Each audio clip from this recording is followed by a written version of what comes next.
Doctor عائشہ سے پوچھتے ہیں. ڈاکٹر عائشہ آپ کیا کہیں گے؟ آپ کی پارٹی کی جو قیادت ہے وہ بھی جیلوں کی یا سامنے ہے یا ضمانت کے اوپر ہے, تو کیا یہ طریقہ کار درست ہے یا اس کو زیادہ ٹرانسپیرنٹ اور مضبوط بنانے کی ضرورت ہے؟ دیکھیے,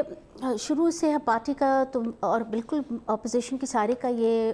اسٹینڈ رہا ہے کہ اکاؤنٹیبلٹی سے کوئی گھبرا نہیں رہا. دا وے اٹ از کنڈکٹڈ اس پہ کویسچن سارے ریز ہو رہے ہیں, اور یہ جو اپوزیشن پہ فوکس ہے اور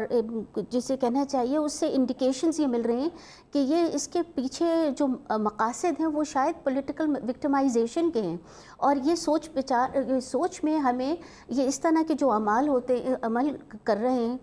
وہ انفیکٹ سبسٹینشیٹ ہو رہے ہیں, ہماری جو فرم اپ کر رہا ہے ہماری اس سوچ کو. تو یہ تو بات اب دیکھیں نا, آج کی وہ زرداری صاحب جو تھے وہ ساری نیبس کی پروسیڈنگز اٹینڈ کر رہے تھے, کوئی دن انہوں نے نہیں چھوڑا, کہا کہ ہم نہیں آئیں گے. اب اس وقت گرفتاری وغیرہ نہیں,